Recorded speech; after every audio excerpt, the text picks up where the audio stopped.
Just a reminder before today's programme, if you haven't seen the previous instalment, you can still watch it here on AMTV, and that previous instalment covered Millennium.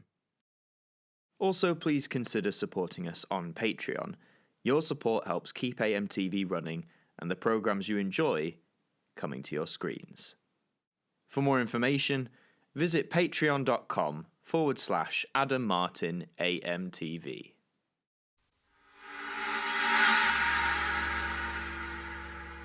And now, here on AMTV, time for the latest instalment of the Ident Review Extra, and this time, sit yourselves down, it's Monty Python night.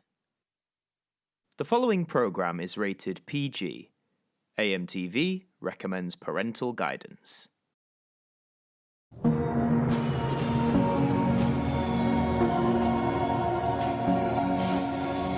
Hello, and welcome to the Ident Review Extra, the spin-off show that takes a look at one individual ident each episode and gives it the review it deserves. And today we continue our marathon through the BBC2 idents of the 1990s.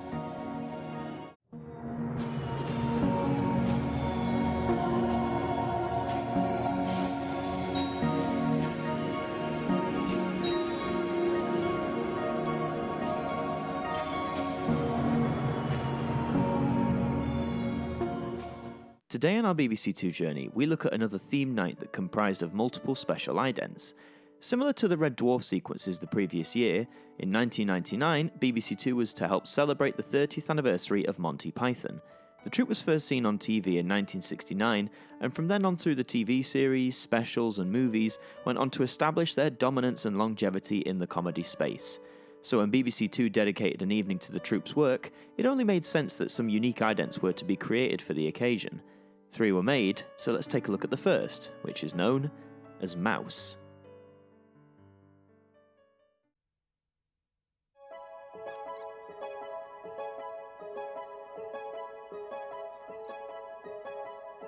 And now BBC2 is proud to present An Evening of Monty Python. Thank you. And now, for my next number, I shall be using the services of Tiddles.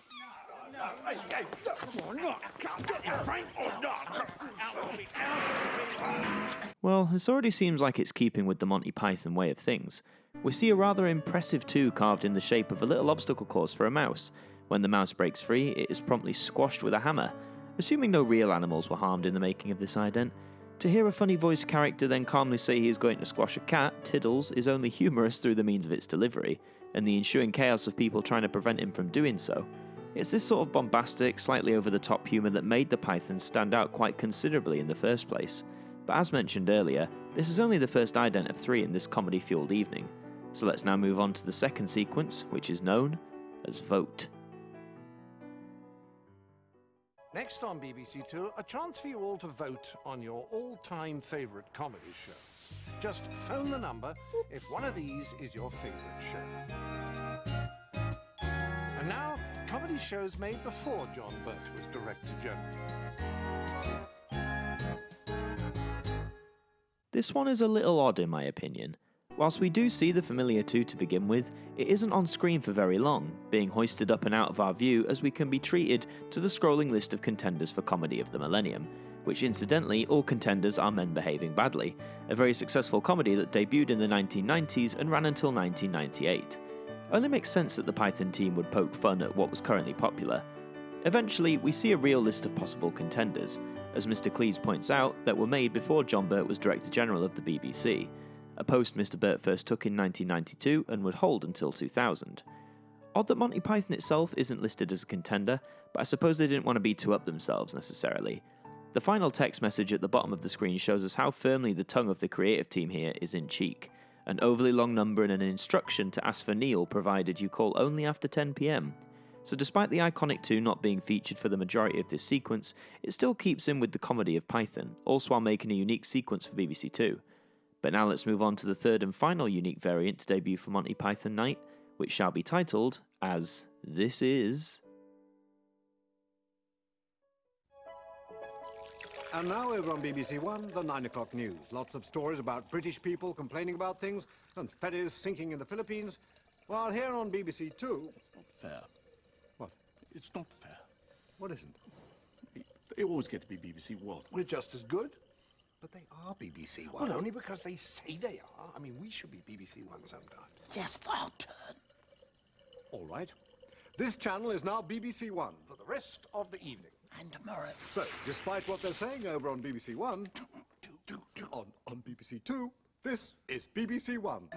And as part of the Monty Python 30th anniversary celebrations here on BBC One, we are proud to present Monty Python's Life of Brian.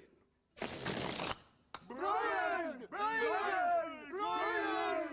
Now this has got to be the winner. Right from the get-go, the comedy is flowing. Oddly though, with the two here, it seems to be filling up with a certain kind of liquid. Is it beer? Is it urine? Who really knows? It's never quite addressed. But it's the continuity that really sells the sequence for me. The riffs on British news, the pompous that BBC One is, how they just decide to become BBC One, the makeshift red balloon that plays off the channel's current idents of the time, complete with the music, and finally the mispronunciation of Life of Brian. All tongue-in-cheek, all very Python, all great comedy. And for this sequence, a really nice way to round things off. Overall, the three sequences that make up Monty Python Night on BBC2 all do exactly what they need to. All are uniquely different, showing different slices of the Python team's humour that made them so beloved in the first place, and even today, after 20 years since these sequences aired, they still hold up remarkably well. Shame no such night was ever done to celebrate the troupe's 50th anniversary, but if it were ever to happen again, I would love to see what they come up with, in terms of some fresh, new and special idents.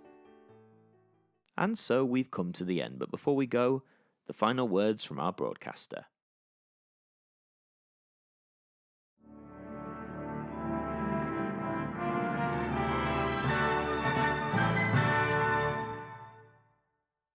This programme has been brought to you in part by our producer and director patrons. With your support, you help keep AMTV running and the programmes coming to your screens. Thank you. And that does bring us to the end of another evening here on AMTV. We hope you enjoyed the programme, and we hope to see you next time. Good night.